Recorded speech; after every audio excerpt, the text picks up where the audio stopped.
Roma sebuah kekaisaran yang pernah menjadi simbol kekuatan, kejayaan, dan kemegahan, tapi seperti semua kekaisaran besar, ia tidak abadi.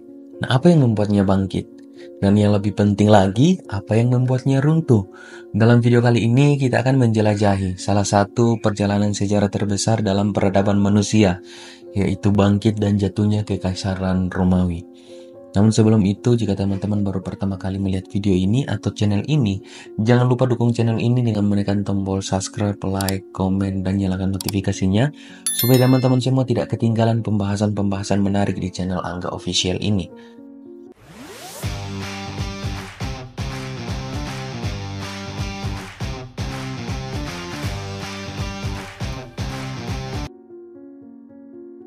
Semuanya dimulai dari sebuah desa kecil yang terletak di tepi sungai Tiber, Italia pada tahun 753 sebelum Masehi. Dan menurut legenda, desa ini kemudian berkembang menjadi kota besar yang kita kenal sebagai Roma. Nah, kisah pendiriannya erat kaitannya dengan mitos Romulus dan Remus, dua saudara kembar yang konon merupakan anak dewa perang Mars dan seorang wanita yang bernama Rhea Silvia. Nah, setelah mereka dilahirkan ini, mereka ditinggalkan di tepi sungai karena ancaman pembunuhan oleh Raja Amilius. Tetapi nasib mereka berubah ketika seekor serigala betina menemukannya dan menyusui mereka hingga dewasa. Namun, legenda ini hanyalah permulaan dari sejarah panjang yang lebih dari sekedar cerita rakyat. Roma kemudian berkembang menjadi salah satu peradaban terbesar dan paling berpengaruh di dunia kuno. Dalam perjalanan sejarahnya, Roma tidak hanya dibangun oleh mitos, tapi juga oleh kombinasi strategi militer yang cemerlang, inovasi teknologi, dan sistem pemerintahan yang menginspirasi peradaban-peradaban lainnya pada saat itu. Roma dikenal karena kemampuannya dalam menyerap budaya dari masyarakat yang mereka taklukkan, seperti Etruskan, Yunani, dan bangsa lain di sekitar Mediterania. Nah, hal ini menciptakan kekayaan budaya yang unik, tercermin dalam arsitektur, seni, hukum, dan bahan struktur sosial mereka. Nah, tidak hanya itu, ambisi Roma untuk mendominasi dunia terlihat dalam perluasan kekaisarannya yang luar biasa, membentang dari Inggris di barat hingga Mesopotamia di timur, dari Afrika Utara hingga perbatasan di Germania. Nah, cerita tentang Roma juga mencakup pencapaian-pencapaian yang luar biasa, seperti pembangunan jalan raya yang menghubungkan seluruh wilayah kekaisaran, saluran air yang memastikan pasokan air bersih, dan Koloseum yang menjadi simbol kejayaan mereka.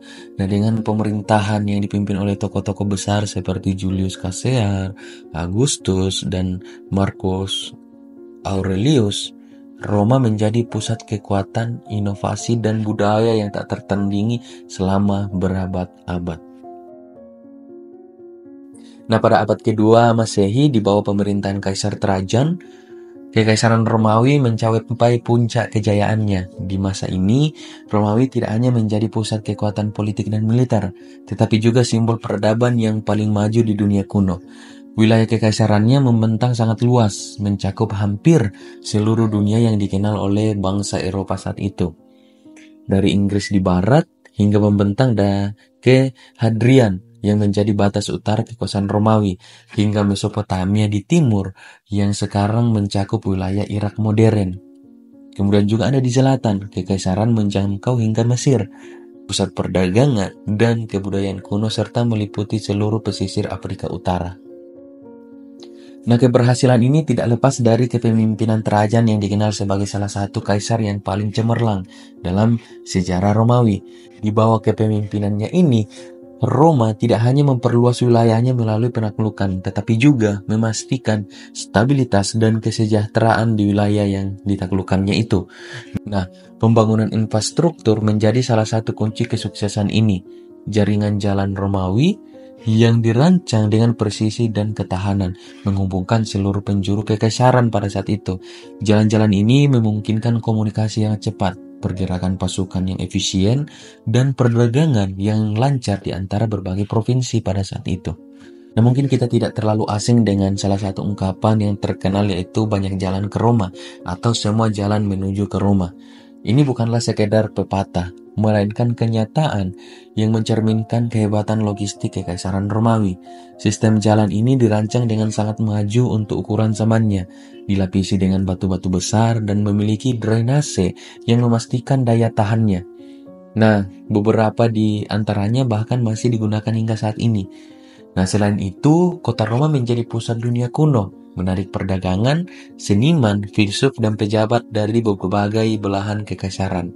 Terlepas dari semuanya itu, Trajan juga memperkenalkan reformasi sosial dan pembangunan besar-besaran, termasuk proyek seperti pembangunan pasar Trajan dan kolam Trajan yang megah. Nah, monumen-monumen ini tidak hanya menunjukkan kemegahan arsitektur Romawi, tapi juga merekam sejarah kekaisaran dalam bentuk seni dan tulisan. Nah, puncak kejayaan ini menandai era yang dikenal sebagai Pax Romana, di mana perdamaian Romawi. Nah, periode stabilitas yang memungkinkan perkembangan budaya, teknologi, dan perdagangan yang belum pernah terjadi sebelumnya. Ya, meskipun kekaisaran akhirnya mengalami kemunduran, nah, warisan di era Trajan tetap hidup sebagai bukti kecermerlangan dan ambisi manusia dalam pembangunan peradaban kuno pada saat itu. Namun perlu kita catat bahwa tidak ada kekaisaran yang benar-benar sempurna atau abadi. Memasuki abad ketiga, kekaisaran Romawi mulai menghadapi tantangan besar yang menguji kekuatannya. Masa ini dikenal sebagai krisis abad ketiga, yaitu sekitar tahun 235 sampai 284 Masehi. Nah, periode ini penuh dengan gejolak yang ditandai oleh kemunduran ekonomi, kekacauan politik, dan ancaman eksternal yang terus meningkat.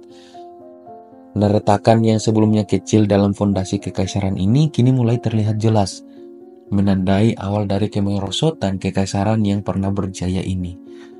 Nah, salah satu masalah utamanya adalah krisis ekonomi yang melanda kekaisaran ini. Inflasi yang parah disebabkan oleh devaluasi mata uang ketika koin perak dan emas secara bertahap diganti dengan logam berkualitas rendah. Nah, hal ini mengakibatkan menurunnya kepercayaan terhadap mata uang Romawi dan meningkatnya kesulitan dalam perdagangan.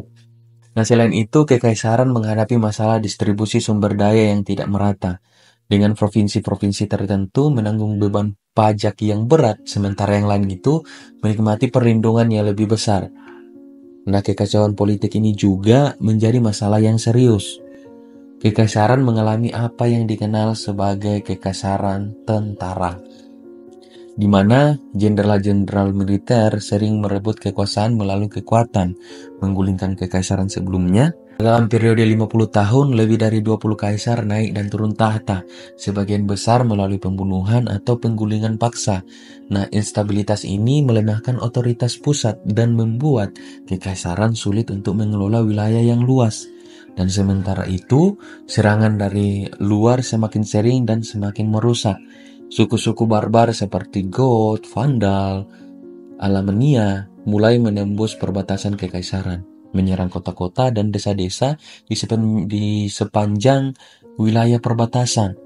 Di timur, Kekaisaran Sarania yang dipimpin oleh Raja Shapur pertama menjadi ancaman besar, mengalahkan pasukan Romawi dalam beberapa pertempuran besar, bahkan menangkap Kaisar Valerian, sebuah penghinaan besar bagi Romawi pada saat itu. Nah, selain ancaman eksternal, pemberontakan internal juga mengguncang stabilitas kekaisaran pada saat itu. Seperti pada provinsi-provinsi Gallia dan Palmyra mencoba melepaskan diri dan membentuk kekaisaran independen mereka sendiri, melemahkan kontrol Roma atas wilayah yang penting secara strategis dan ekonomi. Nah, meskipun Roma pernah menjadi simbol kekuatan yang tak tergoyahkan atau tak terkalahkan, pada abad yang ketiga, kekaisaran ini mulai menunjukkan tanda-tanda kelemahan mereka. Fondasi yang dulu begitu kokoh mulai goyah di bawah tekanan dari dalam dan dari luar juga. Namun, meskipun masa ini penuh dengan tantangan, Roma tidak runtuh sepenuhnya. Upaya reformasi yang dilakukan oleh kaisar-kaisar seperti Diocletian dan Constantius pada abad keempat berhasil memperpanjang umur kekaisaran, meskipun tidak dapat sepenuhnya mengembalikan arah kemundurannya yang begitu jauh. pada tahun 410 Masehi menjadi salah satu momen paling mengejutkan dalam sejarah dunia kuno. Kota Roma yang selama berabad-abad dianggap sebagai pusat kekuatan kebudayaan dan peradaban akhirnya jatuh ke tangan Visigoth di bawah pimpinan Alaric. Nah, peristiwa ini tidak hanya menandai runtuhnya benteng fisik Roma, tetapi juga simbol kejatuhan kejayaan Kekaisaran Romawi Barat. Nah, Roma yang pernah disebut sebagai kota abadi menjadi korban dari kekacauan internal dan serangan eksternal yang telah berlangsung selama beberapa dekade. Serangan Visigoth ke Roma ini adalah hasil dari hubungan yang memburuk antara Kekaisaran Romawi Barat dan suku-suku barbar yang tinggal di perbatasan kekaisaran. Nah, awalnya Visigoth telah bermigrasi ke wilayah kekaisaran ini untuk mencari perlindungan dari ancaman Hun, tetapi ketidakadilan dalam perlakuan dan ketegangan yang harus mengikat membuat mereka berbalik melawan Roma. Nah, penjarahan kota oleh Visigoth ini berlangsung selama 3 hari, dan meskipun Alaric memerintahkan agar gereja-gereja tidak diusik atau dirusak, dampaknya tetap menghancurkan secara emosional dan simbolis. Namun perlu kita ketahui bahwa dan catat kejatuhan Roma pada tahun 410 Masehi hanyalah salah satu dari serangkaian pukulan besar yang melemahkan Kekaisaran Romawi Barat pada saat itu.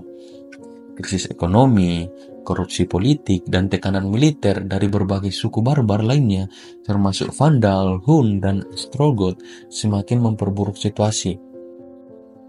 Dan puncaknya pada tahun 476 Masehi, Kaisar terakhir yaitu Kekaisaran Romawi Barat yang dipimpin oleh Romulus Augustulus yang pada saat itu masih remaja dan lebih merupakan boneka daripada pemimpin, digulingkan oleh Odoacer, seorang panglima perang Jermanik.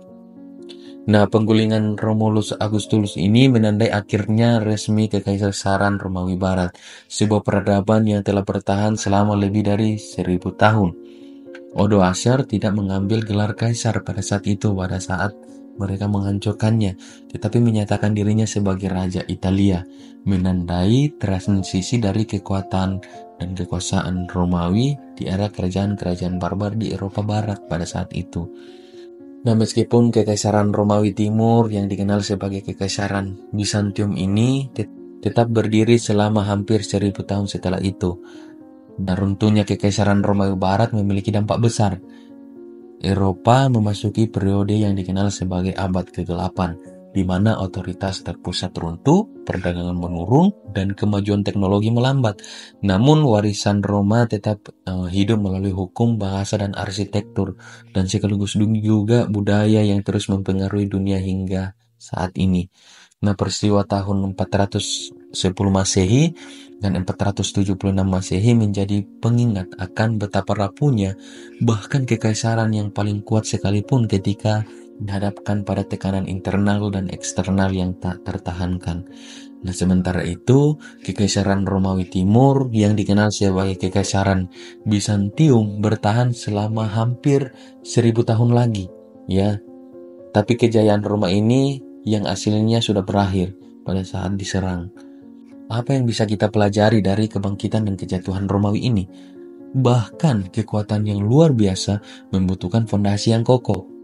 Bahwa inovasi tanpa stabilitas bisa membawa kehancuran, dan bahwa sejarah selalu menjadi pengingat bahwa tidak ada yang abadi. Romawi mungkin telah runtuh, tetapi warisannya tetap hidup, seperti jalan-jalan, hukum, dan ide-idenya masih mempengaruhi dunia hingga hari ini. Nah, inilah pelajaran dari salah satu kekaisaran terbesar sepanjang masa yang boleh kita pelajari, teman-teman. Dan perlu kita catat bahwa tidak ada yang abadi di dunia ini. Terima kasih telah menonton. Jika teman-teman suka dengan video ini, jangan lupa like, share, dan subscribe untuk lebih banyak cerita-cerita epik dari sejarah dunia atau mitologi-mitologi, konspirasi-konspirasi dunia. Sampai jumpa di video berikutnya. Terima kasih.